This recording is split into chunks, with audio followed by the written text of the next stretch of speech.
Welcome back to the channel. Thank you so much for always being with us. I really appreciate you. I don't take it for granted at all. God bless you. Thank you so much. If you looked at KG and Darren Ajala from the outside, you would say they were the happiest couple in all of Makoko. She and her husband Darren had been together for 8 good years. Everybody thought their marriage was sweet like Wuff Wuff and admired them.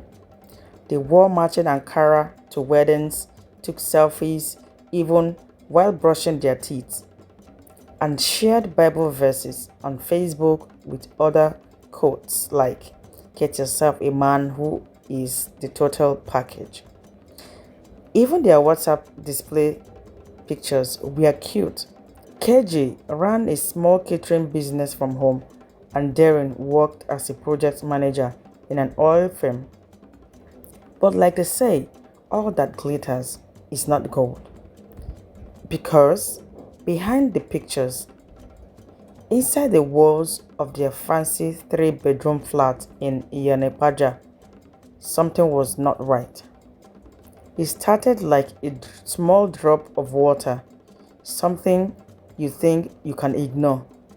Then it grew like a full-on leak from a spilled tap.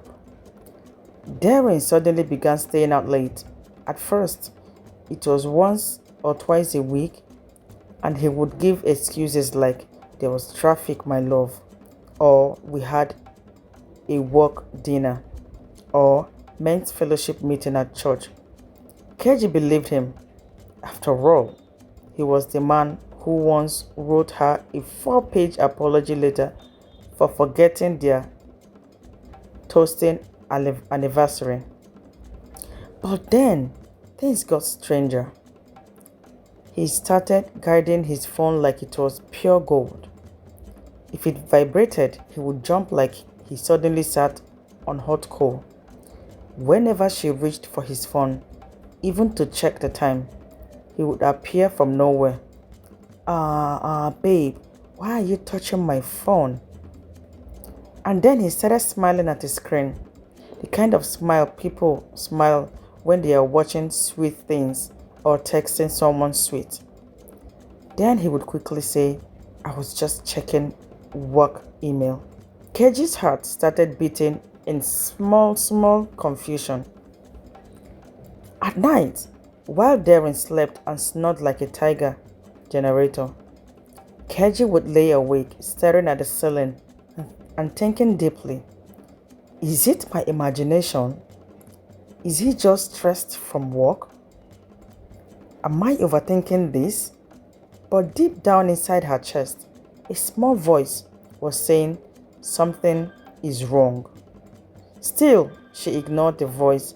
After all, marriage was for better or worse, Abi? Until that fateful day. It was a casual Sunday afternoon, and Darren had just returned from his supposed Bible study. He dropped his phone on the couch to go and bath. Unluckily for him, he left it unlocked, which was his biggest mistake. The phone vibrated, and Keji, acting like she was minding her business, casually glanced at the screen. She saw the message and her eyes widened. She picked the phone and read it. "Baby, last night was sweet like fire. I miss you already. Love you." Guess the sender's name? Sugar. Keji blinked once, then twice, then again. Sugar? Who is Sugar? She quickly clicked the profile, and the picture of a fine girl popped up. The girl was fresh and soft, and her status read, "Living soft, no stress zone." Keji's head began to spin. Her chest started doing bing, bing, bing. She dropped the phone and sat down slowly. So, this is the sugar her husband had been licking. She felt hot, then cold, then hot again. Her body was in total disarray. She looked at the bedroom door. Darren was inside, singing a Tokwe Alabi song like someone who just won Best Husband Award. Ha! Daring, you are wicked though. But Keji didn't say anything that day. When Daring came out, she smiled. Naturally, served him rice and turkey, and sat beside him. She even laughed at his tired jokes about Lagos drivers and their madness. But her mind was planning hot pepper soup for his so-called sugar. That night, while Darren slept beside her, Keji didn't blink once. She stared at the ceiling and went over her plan. Tomorrow, I will find this sugar. She will know that some wives didn't come to play. The next morning, Keji woke up before the sun. She didn't prepare breakfast. She didn't make jokes with him as usual. When Darren said, "Good morning, baby," she just smiled, small like someone with silent thunder in her chest, and replied, "Good morning, dear." He didn't notice the dangerous calmness in her voice. He kissed her on the forehead and left for work, whistling like he was the most innocent man in Nigeria. Keji shook her head. Let him be going. No wahala. Let him go and lick sugar. I'm about to serve them bitter cola. She brought out her small investigator's diary and opened and saved number sugar to send those sweet nonsense texts. With the help of social media, she connected the number to Instagram. Bingo! Every information popped up. Bola, the self-acclaimed fashion designer at B-Class Looks Boutique, Ring Road. Her page was full of shiny wigs, tight dresses, fake designer bags, and captions like, "Life is short. Take your man and spoil yourself. I'm not your mate. Ask your husband." Keji's heart boiled. You are not my mate, Abi? We shall see. At 2 noon, Keji dressed up like a decent customer. She wore her best wrapper and matching blouse, tied her gaily like someone going for a women's conference, sprayed enough perfume to announce her presence, then drove to Bola's boutique with one mission: to shake tables. The shop was hard to miss. It was pink from top to bottom like Barbie had thrown up on it. The mannequin outside wore clothes that looked like they were made with 1 yard and 2 pins. The type Instagram slay queens loved. Keji walked in elegantly. Bola looked up from behind the counter, painting her long pink nails. Good afternoon, ma. Welcome to B-Class Lux. Keji smiled sweetly. Good afternoon. Are you the owner of this place? Yes, ma, Bola said proudly. How can I help you? Keji folded her arms and looked around. Her eyes scanned the wings hanging like wet clothes, the fake bags pretending to be Gucci, and the pictures of Bola all over the world posing like a celebrity. She took a deep breath, then turned to Bola. You can help me by answering a question. Do you know a man named Darren Ajala? Bola paused. Sorry, what's the name again? Keji stepped closer. My husband. Bola's smile dropped immediately, surprised. Well, I am his wife. I saw your message. I saw your picture. I saw everything. Bola's eyes widened, but then, like a true social media warrior, she crossed her arms. Okay, and so? Keji blinked. Did you just say "and so"? You knew he was married. I didn't ask. He didn't tell me, Bola said. But you found out, didn't you? He said he's tired of his marriage, that you're always shouting, that he just wants peace of mind. Keji's mouth opened. Peace of mind? Bola nodded. Let's be honest, Auntie. If your husband has time for me, maybe it's because you are not doing your job well. Keji lost it. Are you mad? No, ma. I'm just saying my own. He pays for my nails, buys my wigs, even the iPhone you saw him using. Now me give him. He bought me a new one and I gave him my old one. Keji's head spun. You gave him phone? Yes, now. Oh, I see. So you are the sugar? Bola flipped her hair. Real sugar, not the ones that turn to salt after 1 week. Keji took a deep breath, then smiled a dangerously sweet smile. No wahala, enjoy it while it lasts. But I promise you will beg God before this week ends. She turned sharply and left. Bola hissed loudly and shouted behind her, Tell your husband to stop coming after me first. Keji didn't reply. She walked to her car, entered, and gripped the steering wheel. This girl thinks this is TikTok. She will soon know I come from a family of warriors.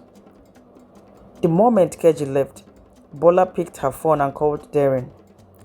Darren, how did your wife find out about me? Darren was confused. Eh?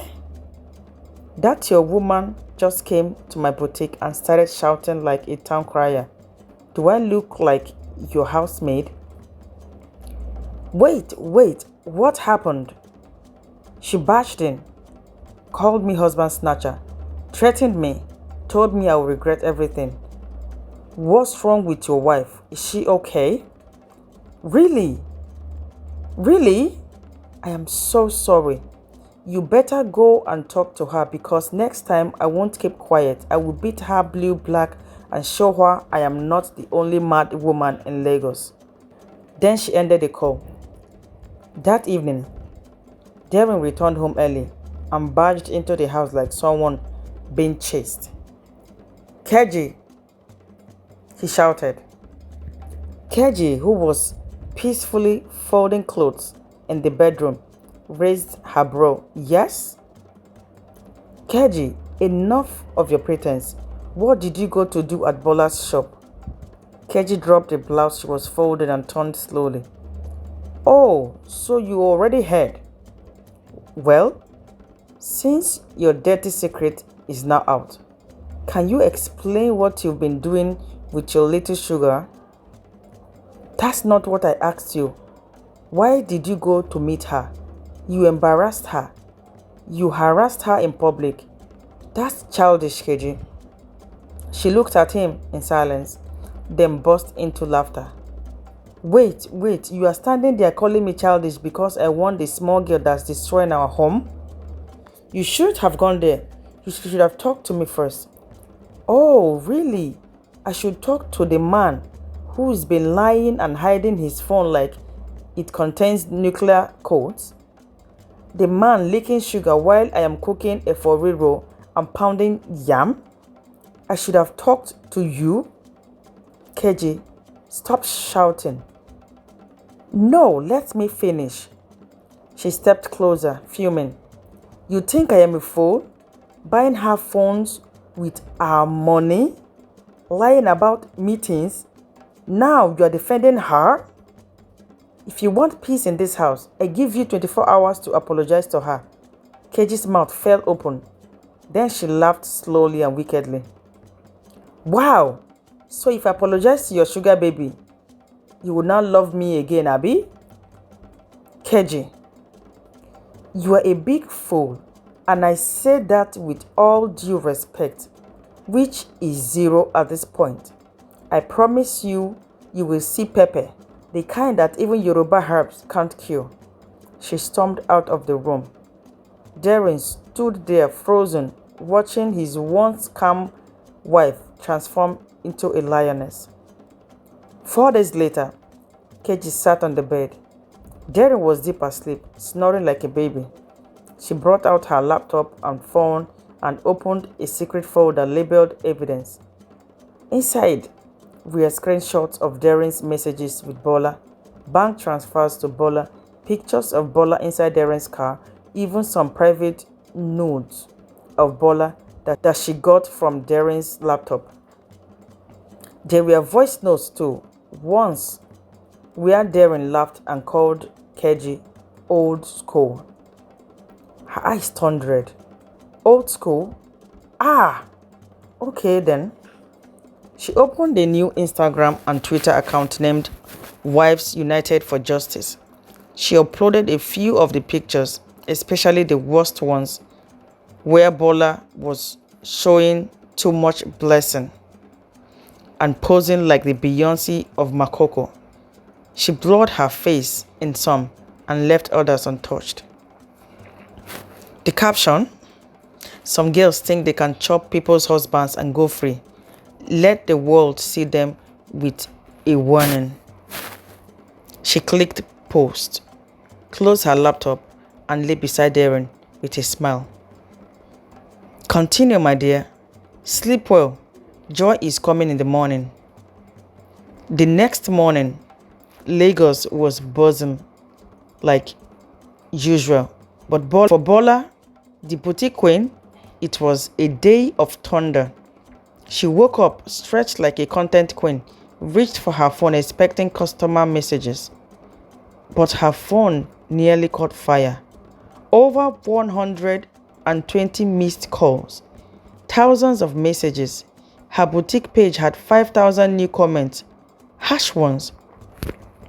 Ashewo boutique owner. So this is the sugar behind a broken home? You want to scatter somebody's house because of iPhone and wig? Bola's eyes widened. Then she saw it. The forbidden. Her nudes. Her half-naked pictures. Her flirty messages all over Instagram and Twitter. People were reposting, quoting, insulting, and even forming relationship counselors in her comment section. Her brand was finished. She screamed through her phone and paced the room like a dog on heat. Who did this? Who exposed me? But she already knew. Only one person had the motive, the madness, and the receipt. Keji, Darren's wife. Bola fell to her knees and cried, "This woman has ruined my life." But she wiped her tears, stood up, and hissed, "I won't go down alone. Lie, lie." She thinks she has won.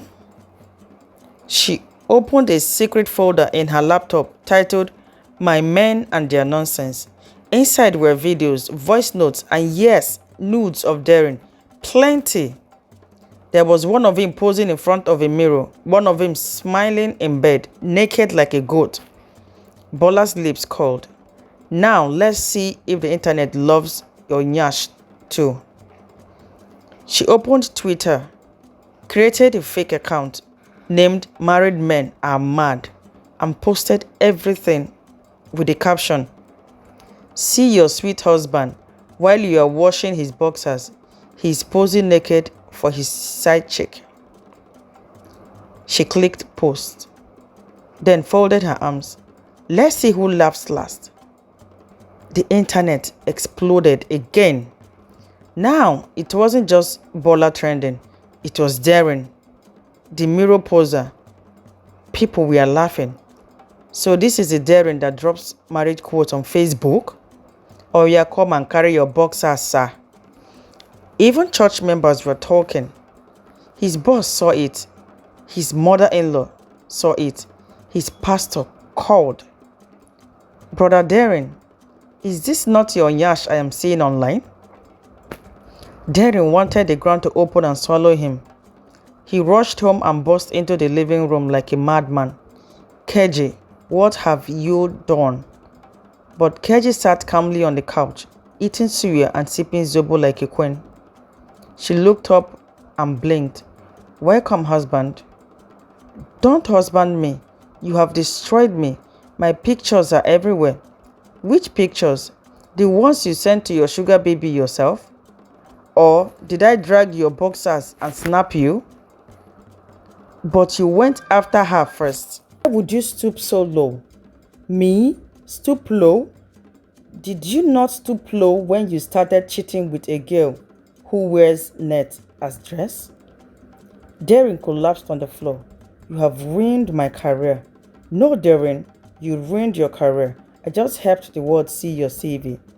Darren buried his head in shame. He was finished, but he didn't know how far it would go. The next day, Darren left work early. Well, not work because he had been fired. His HR told him, I am sorry, we don't do naked brand ambassadors here. His friends stopped picking calls. Even the security man at his office gate gave him a side eye. That evening, when he finally got the courage to enter the house, the lights were off. There was no aroma of food, no wife waiting. Just one white envelope on the center table. He opened it. Divorce papers. Inside was a handwritten note. Since you love Sugar enough to defend her, go and live in her sugar bowl. I am gone. Don't call me. I have blocked you. Good riddance. Betrayal. The reality hit Darren like thunder. He went around the house, empty. She had packed her things. Even the wall clock she bought on promo was gone. He fell to his knees in regret. KJ, I am sorry, but it was too late. 2 months later, KJ was sipping cold juice at a restaurant with her best friend, Ife. Ife laughed. You did well, Jerry. The drama you gave the internet was 10 over 10. KJ giggled. Let's just say everyone got what they deserved. They clicked glasses. To peace, to better days. KJ added, and to blocking useless, ungrateful men forever. They both shouted, Amen. KJ smiled and looked out the window. She didn't know what the future held, but one thing was sure. She would never again stay with an entitled, unrepentant cheat. And as for Darren, well, let's just say he knows not everyone who takes sugar escapes diabetes. Guys, this was such an amazing story, and I am very sure that you enjoyed it. Please do not forget to subscribe to this channel if you haven't. Turn your post notification buttons as well so you'll be notified every time I post a new video. Click on the like button to give this video a thumbs up. Share with your friends and your family. Bye for now. I'll see you in my next video.